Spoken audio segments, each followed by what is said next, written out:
இந்த video click பண்ணி பார்த்துட்டு இருக்கிற உங்களுடைய வாழ்க்கை ரொம்ப ரொம்ப ஹாப்பியாக இருக்கணும்னு ப்ரே பண்ணிக்கிறேன். இன்றைக்கி ஒரு சூப்பரான எம்மியான ஐயர் வீட்டு மோர் குழம்பு எப்படி செய்யலான்னு பார்க்கலாமா? இதுக்கு ஒரு ஜாரில் 1/4 கப் அளவுக்கு தேங்காய் எடுத்துருக்கேன், 2 பச்சை மிளகா, அப்புறம் 2 டீஸ்பூன் துவரம்பருப்பு, 2 டீஸ்பூன் கடலைப்பருப்பு. இது போட்டுட்டு நல்லா அரைச்சிக்கலாம். கொஞ்சமாக தண்ணி ஊற்றி நல்லா சாஃப்டாக இந்த மாதிரி பேஸ்ட் மாதிரி அரைச்சி எடுத்து வச்சுக்கோங்க. அதுக்கப்புறம் ஜாரில் ஒரு 3 கப் அளவுக்கு தயிர் எடுத்திருக்கேன், அதாவது ஒரு 400 கிராம் அளவுக்கு தயிர் எடுத்திருக்கேன். இது வந்து மோராக அடிச்சுக்கலாம். இதில் போடுறதுக்காக ஒரு 7-8 வெண்டைக்காய் கட் பண்ணி வச்சுருக்கேன். இப்போ ஒரு கடாயில் 2 டீஸ்பூன் எண்ணெய் ஊற்றிட்டு நம்ம கட் பண்ணி வச்சுருக்க வெண்டைக்காய் வந்து இதில் போட்டு நல்லா வதக்கி எடுத்துக்கலாம். இது வந்து ஸ்ட்ரெயிட்டாக அப்படியே குழம்புல போட்டோன்னா கொலன்னு இருக்கும். ஸோ அதனால் நல்லா வதக்கிட்டு போட்டால் தான் ரொம்ப டேஸ்ட்டாக இருக்கும். கொஞ்சம் உப்பு கூட போட்டு நீங்கள் வதக்கிக்கலாம். 1/4 வாசி அளவுக்கு வெந்ததுக்கப்புறம் ஒரு 5 மினிட்ஸாவது நல்லா வதக்கணும்.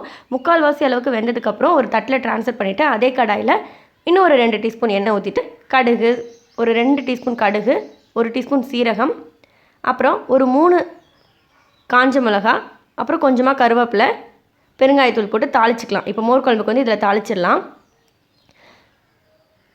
தாளிச்சிட்டு நம்ம அரைச்சி வச்சுருக்கோம்ல மசாலா, அதை வந்து இந்த எண்ணெயிலே போட்டு லைட்டாக ஒரு வதக்கலாம்.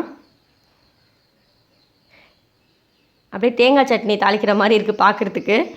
ஏன் இந்த எண்ணெயிலே ஊற்றுறேன் அப்படின்னா, அதில் பருப்பு இதெல்லாம் சேர்த்துருக்கனால அந்த ஸ்மெல் போகிறதுக்காக லைட்டாக எண்ணெயிலே ஊற்றி லைட்டாக வதக்கிட்டு அதுக்கப்புறம் நம்ம மோர் சேர்த்துக்கலாம்.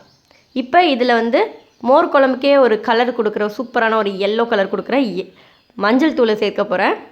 ஒரு 1/2 டீஸ்பூன் மஞ்சள் தூள், அப்புறம் தேவையான அளவு குழம்புக்கு தேவையான அளவு உப்பு போட்டுக்கோங்க. போட்டுட்டு லைட்டாக அதையும் கலந்து விட்டுட்டு நம்ம அடித்து வச்சுருக்க மோரை வந்து இதில் சேர்த்துடலாம். மோர் சேர்த்ததுக்கப்புறம் ஒரு 5 மினிட்ஸ் நல்லா கொதிக்க விடணும். அப்போ தான் அந்த நம்ம போட்டிருக்க பருப்பு அதெல்லாம் நல்லா வேகும். அதனால் பருப்பு அந்த ஸ்மெல்லாம் போகிறதுக்காக ஒரு நல்லா கொதிக்க விட்டுருங்க. ஒரு 5 மினிட்ஸ் நல்லா கொதிக்க விட்டுருங்க. கொஞ்சம் நேரம் கொதிச்சதுக்கப்புறம் நம்ம வதக்கி வச்சுருந்த வெண்டைக்காய் வந்து இதில் சேர்த்துடலாம். இதில் போட்டு அதோடு சேர்த்து கொதிக்க விட்டுடலாம். வெண்டைக்காய் மட்டும்தான் போடணும் கிடையாது, வெள்ளை கலர் பூசணியும் போடலான்னு சொன்னாங்க. இது நான் பக்கத்து வீட்டில் ஒரு பாட்டி இருக்காங்க, அவங்கள்ட்ட கேட்டு தான் இந்த ரெசிபி நான் வந்து 2-3 வாட்டி செஞ்சு பார்த்தேன். சூப்பராக இருந்துச்சு. அதனால் அவங்க கூட ஷேர் பண்ணிக்கிறேன். அவங்க வெள்ளை பூசணியும் போடலாம் அப்படின்னு சொன்னாங்க. இல்லை வேறு ஏதாவது காய் கூட நீங்கள் போட்டுக்கலாம்.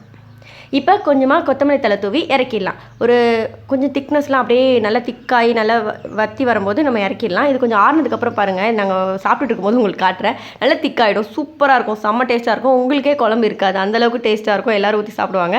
கண்டிப்பாக ட்ரை பண்ணி பாருங்கள். இந்த வீடியோ உங்களுக்கு பிடிச்சிருந்தா லைக் பண்ணுங்கள், ஷேர் பண்ணுங்கள், சப்ஸ்கிரைப் பண்ணுங்கள். எல்லா புகழும் இறைவனுக்கே.